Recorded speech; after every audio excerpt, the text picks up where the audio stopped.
Carolina. Book 1, The Two Lads. Chapter 1, At the Sign of the Sun in Ketley. Sir Daniel and his men lay in and about Ketley that night, warmly quartered and well patrolled. But the knight of Tunstall was one who never rested from money-getting, and even now, when he was on the brink of an adventure which should make or mar him, he was up an hour after midnight to squeeze poor neighbors. He was one who trafficked greatly in disputed inheritances.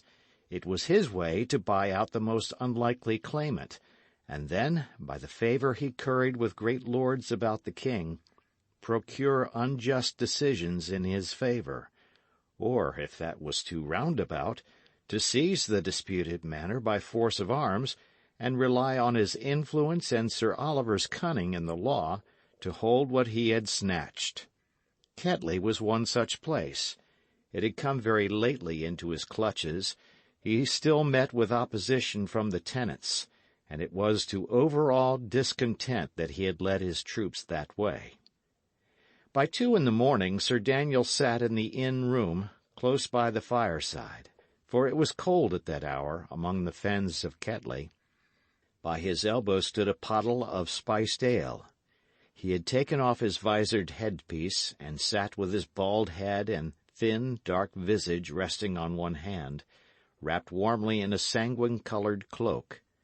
At the lower end of the room about a dozen of his men stood sentry over the door, or lay asleep on benches, and, somewhat nearer hand, a young lad, apparently of 12 or 13, was stretched in a mantle on the floor.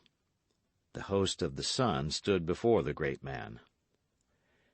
"Now mark me, mine host," Sir Daniel said. "Follow but mine orders, and I shall be your good lord ever. I must have good men for headboroughs, and I will have Adam O'More high constable. See to it narrowly. If other men be chosen, it shall avail you nothing. Rather it shall be found to your sore cost. For those that have paid rent to Walsingham I shall take good measure, you among the rest, mine host." "Good night," said the host. "I will swear upon the cross of Holywood I did but pay to Walsingham upon compulsion. Nay, bully knight, I love not the rogue Walsinghams. They were as poor as thieves, bully knight. Give me a great lord like you. Nay, ask me among the neighbours. I am stout for Brackley." "It may be," said Sir Daniel dryly. "You shall then pay twice." The innkeeper made a horrid grimace, but this was a piece of bad luck that might readily befall a tenant in these unruly times, and he was perhaps glad to make his peace so easily. "Bring up yon fellow, Selden," cried the knight. And one of his retainers led up a poor, cringing old man, as pale as a candle, and all shaking with the fen fever.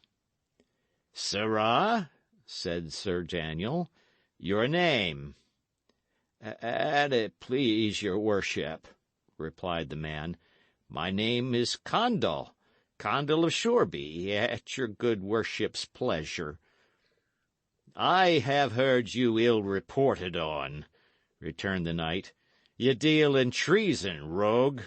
Ye trudge the country leasing. Ye are heavily suspicioned of the death of severals. How, fellow, are ye so bold? But I will bring you down."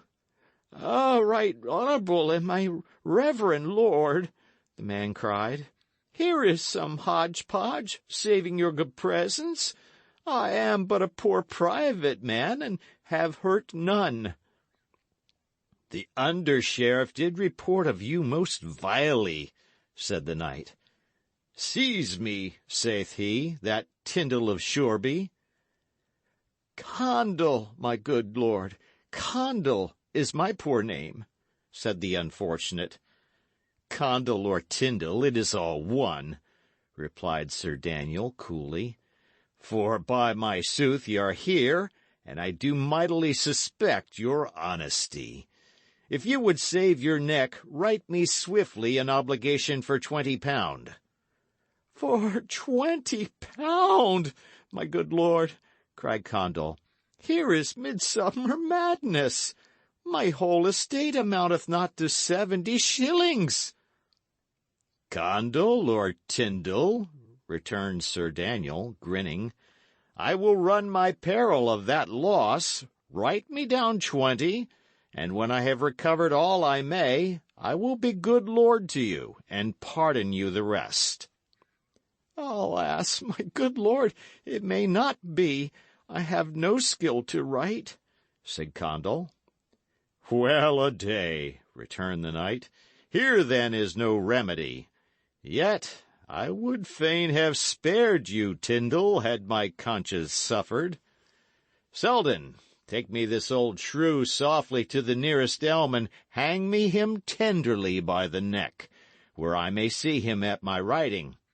Fare ye well, good Master Condall, dear Master Tyndall. Ye are post haste for paradise. Fare ye then well. Nay, my right pleasant lord, replied Condall, forcing an obsequious smile, and ye be so masterful as doth right well become you. I will even, with all my poor skill, do your good bidding. Friend, quoth Sir Daniel, you will now write 20.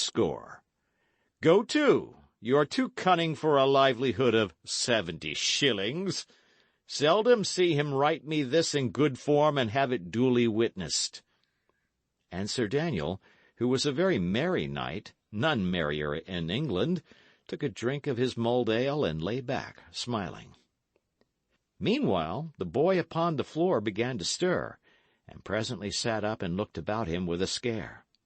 Hither, said Sir Daniel, and as the other rose at his command and came slowly towards him, he leaned back and laughed outright. By the rood, he cried, a sturdy boy. The lad flushed crimson with anger, and darted a look of hate out of his dark eyes. Now that he was on his legs, it was more difficult to make certain of his age. His face looked somewhat older in expression, but it was as smooth as a young child's, and in bone and body he was unusually slender, and somewhat awkward of gait. Ye have called me, Sir Daniel, he said. Was it to laugh at my poor plight? Nay, now, let laugh, said the knight. Good shrew, let laugh, I pray you. And you could see yourself, I warrant ye, would laugh the first. Well, cried the lad, flushing, ye shall answer this when ye answer for the other. Laugh while yet ye may. Nay, now, good cousin, replied Sir Daniel with some earnestness. Think not that I mock at you, except in mirth, as between kinsfolk and singular friends. I will make you a marriage of £1,000. Go to, and cherish you exceedingly. I took you, indeed, roughly, as the time demanded, but from henceforth I shall ungrudgingly maintain and cheerfully serve you. Ye shall be Mrs. Shelton, Lady Shelton by my troth, for the lad promiseth bravely. Tut, ye will not shy for honest laughter, it purgeth melancholy. They are no rogues who laugh, good cousin. Good mine host, lay me a meal now for my cousin, Master John. Sit ye down, sweetheart, and eat. Nay, said Master John, I will break no bread. Since ye force me to the sin, I will fast for my soul's interest. But, good mine host, I pray you of courtesy give me a cup of fair water. I shall be much beholden to your courtesy indeed. Ye shall have a dispensation, go to, cried the knight. Shalt be well shriven by my faith. Content you then, and eat. But the lad was obstinate, drank a cup of water, and, once more wrapping himself closely in his mantle, sat in a far corner, brooding. In an hour or two there rose a stir in the village of sentries challenging, and the clatter of arms and horses, and then a troop drew up by the inn door, and Richard Shelton, splashed with mud, presented himself upon the threshold. "Save you, Sir Daniel," he said. "How, Dickie Shelton!" cried the knight, and at the mention of Dick's name the other lad looked curiously across. "What maketh Bennet Hatch?" "Please you, Sir Knight, to take cognizance of this packet from Sir Oliver, wherein are all things fully stated," answered Richard, presenting the priest's letter. "And please you farther, you were best make all speed to Risingham, for on the way hither we encountered one riding furiously with letters, and by his report my lord of Risingham were sore bested, and lacked exceedingly your presence." "How say you, sore bested?" returned the knight. "Nay, then we will make speed sitting down, good Richard. As the world goes in this poor realm of England, he that rideth softliest rides surest. Delay, they say, begetteth peril. But it is rather this itch of doing that undoes men. Mark it, Dick. But let me see first what cattle ye have brought. Selden, a link here at the door." And Sir Daniel strode forth into the village street, and by the red glow of a torch inspected his new troops. He was an unpopular neighbour and an unpopular master, but as a leader in war he was well beloved by those who rode behind his pennant. His dash, his proved courage, his forethought for the soldier's comfort, even his rough jibes, were all to the taste of the bold blades in Jack and Sallet. "Nay, by the rood!" he cried, "what poor dogs are these? Here be some as crooked as a bow, and some as lean as a spear. Friends, ye shall ride in the front of the battle. I can spare you, friends. Mark me this old villain on the piebald. A 2-year mutton riding on a hog would look more soldierly. Ha! Clipsby, are you there, old rat? Ye are a man I could lose with a good heart. Ye shall go in front of all, with a bull's-eye painted on your jack, to be the better butt for archery. Sirrah, you shall show me the way." "I will show you any way, Sir Daniel, but the way to change sides," returned Clipsby, sturdily. Sir Daniel laughed a guffaw. "Why, well said!" he cried. "Hast a shrewd tongue in thy mouth, go to. I will forgive you for that merry word. Selden, see them fed, both man and brute." The knight re-entered the inn. "Now, friend Dick," he said, "fall to. Here is good ale and bacon. Eat while that I read." Sir Daniel opened the packet, and as he read his brow darkened. When he had done, he sat a little, musing. Then he looked sharply at his ward. "Dick," said he, "ye have seen this penny rhyme?" The lad replied in the affirmative. "It bears your father's name," continued the knight, "and our poor shrew of a parson is, by some mad soul, accused of slaying him." "He did most eagerly deny it," answered Dick. "He did!" cried the knight very sharply. "Heed him not. He has a loose tongue. He babbles like a jack sparrow. Some day, when I may find the leisure, Dick, I will myself more fully inform you of these matters. There was one Duckworth shrewdly blamed for it, but the times were troubled, and there was no justice to be got." "It befell at the Moat House?" Dick ventured, with a beating at his heart. "It befell between the Moat House and Holywood," replied Sir Daniel, calmly. But he shot a covert glance, black with suspicion, at Dick's face. "And now," added the knight, "speed you with your meal. Ye shall return to Tunstall with a line from me." Dick's face fell sorely. "Prithee, Sir Daniel," he cried, "send one of the villains. I beseech you, let me to the battle. I can strike a stroke, I promise you." "I misdoubt it not," replied Sir Daniel, sitting down to write. "But here, Dick, is no honour to be won. I lie in Ketley till I have sure tidings of the war, and then ride to join me with the conqueror. Cry not on cowardice, it is but wisdom, Dick, for this poor realm so tosseth with rebellion, and the king's name and custody so changeth hands, that no man may be certain of the morrow. Tosspot and Shuttlewit run in, but my lord good counsel sits on one side, waiting. With that, Sir Daniel, turning his back to Dick, and quite at the farther end of the long table, began to write his letter, with his mouth on one side, for this business of the Black Arrow stuck sorely in his throat. Meanwhile, young Shelton was going on heartily enough with his breakfast, when he felt a touch upon his arm, and a very soft voice whispering in his ear. "Make not a sign, I do beseech you," said the voice, "but of your charity tell me the straight way to Holywood. Beseech you now, good boy, comfort a poor soul in peril and extreme distress, and set me so far forth upon the way to my repose." "Take the path by the windmill," answered Dick in the same tone. "It will bring you to Till Ferry. There inquire again." And without turning his head, he fell again to eating. But with the tail of his eye he caught a glimpse of the young lad called Master John, stealthily creeping from the room. "Why," thought Dick, "he is as young as I.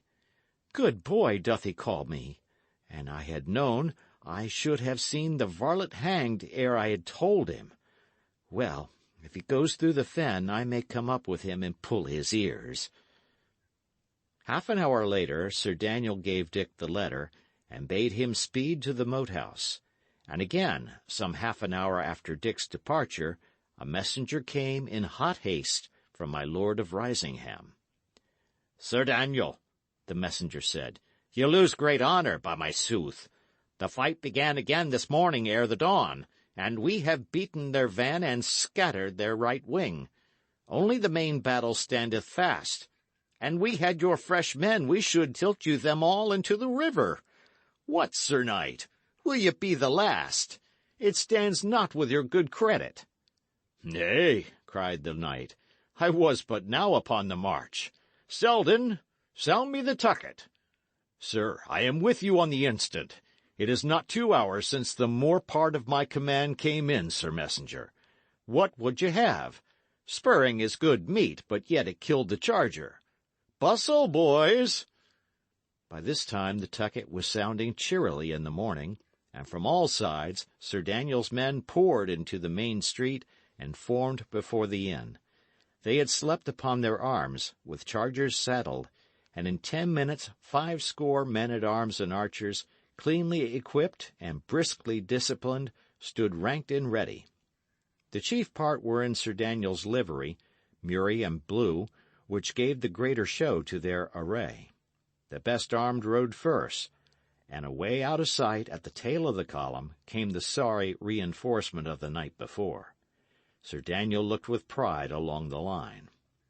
"Here be the lads to serve you in a pinch," he said. "They are pretty men indeed," replied the messenger. "It but augments my sorrow that ye had not marched the earlier." "Well," said the knight, "what would ye? The beginning of a feast and the end of a fray, sir messenger." And he mounted into his saddle. "Why, how now?" he cried. "John! Joanna! Nay, by the sacred rood, where is she? Host, where is that girl?" "Girl, Sir Daniel?" cried the landlord. "Nay, sir, I saw no girl." "Boy, then, dotard!" cried the knight. "Could ye not see it was a wench? She in the murrey-coloured mantle. She that broke her fast with water, rogue, where is she?" "Nay, the saints bless us! Master John, ye called him," said the host. "Well, I thought none evil. He is gone. I saw I saw her in the stable a good hour agone, and was saddling a grey horse." "Now, by the rood!" cried Sir Daniel, "the wench was worth £500 to me, and more." "Sir knight," observed the messenger with bitterness, While that ye are here, roaring for £500, the realm of England is elsewhere being lost and won. It is well said, replied Sir Daniel. Selden, fall me out with 6 crossbowmen, hunt me her down. I care not what it cost, but at my returning let me find her at the moat house, be it upon your head. And now, sir messenger, we march. And the troop broke into a good trot, and Selden and his 6 men were left behind upon the street of Ketley, with the staring villagers. End of Book 1, Chapter 1.